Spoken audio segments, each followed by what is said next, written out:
नमस्कार मित्रों। और इंडियन प्राइड चैनल में मैं नितिन कुमार वशिष्ठ आपका स्वागत करता हूं। और मित्रों, जैसा कि आप जानते हैं कि हम भारतीय इतिहास के महायोद्धाओं की गाथाएं अपने चैनल्स पर बनाते हैं, और इसी कड़ी में आज हम बात कर रहे हैं उस हिंदू राजा की जिसने काबुल और अफगानिस्तान पर राज किया। जी हाँ, आप बिल्कुल सही सुन रहे हैं। हम बात कर रहे हैं महान शाही वंश के राजा जयपाल की। हमने अपनी पिछली वीडियोस में कई बार बात की है कि 712 के बाद इस्लामिक आतंकवादियों को, आक्रांताओं को भारत में कोई विशेष सफलता नहीं मिल पा रही थी। कभी उन्हें ललितादित्य के साथ जो है हार का सामना करना पड़ रहा था, कभी गुर्जर प्रतिहार वंश के शासक उन्हें हरा रहे थे। हमने महान बापा रावल और उनके वंशजों को के बारे में भी जाना, और हमने देखा कि किस तरह नागभट्ट प्रथम ने भी उन्हें बहुत बुरी तरह से हराया। तो इस तरह से लगभग 300 वर्ष के कालखंड में इस्लाम भारत में विजेता के रूप में स्थापित नहीं हो पाया, और भारत के हिंदू राजा अफगानिस्तान, आज के पाकिस्तान, और काफी जो अपना मध्य एशिया के जो स्थान हैं, इसके बीच में राज कर रहे थे। और ऐसे ही एक राजा थे हिंदू राजशाही के, जिन्हें हम महान राजा के रूप में जानते हैं। उनका नाम था जयपाल।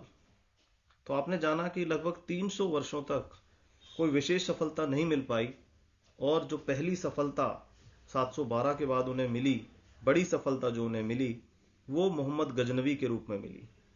तो मोहम्मद गजनवी जो थे वो उस समय गजनी प्रांत के जो थे, उनके पास सत्ता थी, और महाराजा जो हमारे जयपाल जी हैं, ये राजा थे काबुल के। तो दोनों के बीच में संघर्ष जो था वो स्वाभाविक था, और दोनों अपनी सीमाओं को जो है विस्तार देने की कोशिश कर रहे थे। इससे पहले कि इन युद्धों का क्या परिणाम हुआ, हम पहले ये जान लेते हैं कि राजा जयपाल कौन है, जिन्होंने काबुल की घाटी, गांधार के क्षेत्र पर शासन किया, और अपने समय में असंख्य चुनौतियों का जिन्होंने सामना किया। और ये कहानी उस हिंदू वंश के महान राजा जयपाल की है। तो थोड़ा सा पहले हम उनके बारे में जान लेते हैं कि राजा जयपाल का जीवन किस तरह का है। तो जो राजा जयपाल हैं, इनका वंश जैसा कि हमने बताया कि हिंदू शाही वंश में हुआ, और जो अपने समय में अफगानिस्तान की काबुल घाटी और गांधार क्षेत्र पर शासन करने वाला एक शक्तिशाली साम्राज्य था। इस साम्राज्य का महत्व न केवल सैन्य दृष्टि से था दोस्तों, बल्कि यह व्यापार और सांस्कृतिक दृष्टि से भी बहुत महत्वपूर्ण था। हिंदू शाही वंश भारतीय उपमहाद्वीप और मध्य एशिया के बीच एक सांस्कृतिक सेतु, ब्रिज का काम कर रहा था। जयपाल का जन्म शाही परिवार में हुआ, जहां उन्हें बचपन से ही युद्ध कला, राजनीति और धर्म की शिक्षा दी गई। उन्होंने अपने पिता की मृत्यु के बाद हिंदू शाही वंश का सिंहासन संभाला। राजा बनने से पहले जयपाल ने साम्राज्य की रक्षा, समृद्धि के लिए कई महत्वपूर्ण कदम उठाए। उनके शासनकाल की शुरुआत में ही उन्हें कई आंतरिक और बाहरी चुनौतियों का सामना करना पड़ा। काबुल घाटी और गांधार क्षेत्र के सामरिक महत्व बहुत बड़ा था, क्योंकि ये दोनों, आप सोचिए कि ये भारत का एकदम अंतिम हिस्सा है उधर की तरफ से, और वहां से जो है इस्लाम की आंधी आ रही है, और वहां पर वो उनका जो मोड है वो एक्सपेंशन की तरफ है। ये क्षेत्र न केवल सैन्य दृष्टि से महत्वपूर्ण थे, बल्कि व्यापारिक मार्गों का भी बहुत महत्वपूर्ण हिस्सा थे। हिंदू शाही वंश ने इन क्षेत्रों की सुरक्षा और विकास के लिए विशेष प्रयास किए। ये क्षेत्र व्यापार, सांस्कृतिक आदान प्रदान के प्रमुख केंद्र बन रहे हैं, जिस पर नियंत्रण रखना किसी शासक के लिए बहुत ज्यादा महत्वपूर्ण था। जयपाल के शासनकाल में सबसे बड़ी चुनौती, जैसा कि हमने बताया, कि महमूद गजनवी की थी, जिनकी ताकत बढ़ती ही जा रही थी। महमूद गजनवी एक महत्वाकांक्षी शासक था, और उसने कई बार उत्तर पश्चिम भारत पर आक्रमण किया। जयपाल ने अपने राज्य की रक्षा के लिए अपनी सेना के साथ महमूद का सामना किया।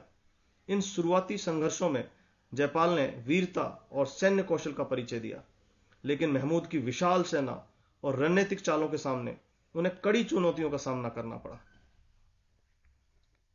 जयपाल और महमूद गजनवी के बीच जो कई महत्वपूर्ण युद्ध हुए, इनमें से एक प्रमुख था पेशावर के और वाइंद के युद्ध हैं। इन युद्धों में जयपाल ने अपनी सेना का नेतृत्व किया, महमूद की सेना के खिलाफ डटकर खड़े रहे। उन्होंने अपनी रणनीतिक और गहरी सोच और सैन्य कौशल का प्रदर्शन किया। हालांकि महमूद की सेना के विशाल आकार और रणनीतिक चालों के कारण जयपाल को कुछ युद्धों में हार का सामना करना पड़ा, लेकिन उन्होंने कभी भी आत्मसमर्पण नहीं किया। अब हम बात करते हैं वाई हिंद के युद्ध की। वाई हिंद का युद्ध राजा जयपाल के जीवन का सबसे महत्वपूर्ण मोड़ साबित हुआ। इस युद्ध में महमूद गजनवी ने जयपाल की सेना को हराया, जिससे हिंदूशाही वंश पर गहरा प्रभाव पड़ा। जयपाल को इस हार के बाद कड़ी परिस्थितियों का सामना करना पड़ा, लेकिन उन्होंने अपने सम्मान की रक्षा के लिए अंतिम सांस तक संघर्ष किया। वाई हिंद के इस युद्ध में राजा जयपाल की हार हुई और इस हार ने राजा जयपाल को भावनात्मक रूप से और मानसिक रूप से प्रभावित किया, जिसके बाद उन्होंने अपने आत्मसम्मान की रक्षा के लिए आत्मदाह कर लिया। राजा जयपाल न केवल एक वीर योद्धा थे, बल्कि उन्होंने अपने राज्य में सांस्कृतिक धार्मिक विकास के लिए महत्वपूर्ण योगदान दिया। उनके शासनकाल में कई मंदिरों का निर्माण हुआ और धार्मिक अनुष्ठानों का प्रोत्साहन किया गया। गांधार और काबुल घाटी क्षेत्र में हिंदू धर्म के प्रसार और संरक्षण में राजा जयपाल ने महत्वपूर्ण भूमिका निभाई थी। उनकी धार्मिक निष्ठा और सांस्कृतिक संरक्षकता ने उनके राज्य को एक समृद्ध सांस्कृतिक धरोहर दी थी। जयपाल की मृत्यु के बाद हिंदू शाही वंश में कमजोरियों ने जन्म लिया। महमूद गजनवी के निरंतर आक्रमणों और आंतरिक सुरक्षा के कारण आंतरिक जो संघर्ष हुए मित्रों यहाँ पर, उससे धीरे धीरे यह राजवंश जो है कमजोर होता गया। जयपाल के उत्तराधिकारियों ने भी बहुत संघर्ष किया, लेकिन वे इस वंश को पुनः संगठित करने में असमर्थ रहे।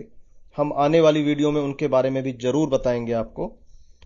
अंततः हिंदू शाही वंश का पतन हुआ, लेकिन यह वंश अपनी वीरता सांस्कृतिक योगदान के लिए इतिहास में अमर हो गया। राजा जयपाल की वीरता और आत्मसम्मान की कहानी हमें यह सिखाती है कि एक सच्चा राजा अपने राज्य और प्रजा की रक्षा के लिए किसी भी हद तक जा सकता है। उनका जीवन और संघर्ष हमें आज भी प्रेरित करता है। जयपाल की विरासत आज भी जीवित है। उनके नाम को इतिहास में वीरता और संघर्ष के प्रतीक के रूप में याद किया जाएगा।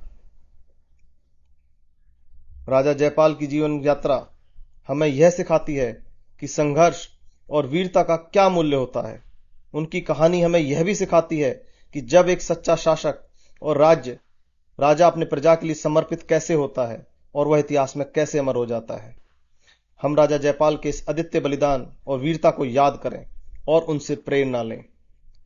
अगर आपको यह वीडियो पसंद आया हो तो कृपया करके इसको लाइक करें और हमारे चैनल को सब्सक्राइब करें। ऐसे और भी रोचक और प्रेरणादायक इतिहास के किस्सों के लिए हमारे साथ जुड़े रहें। आपका बहुत बहुत धन्यवाद।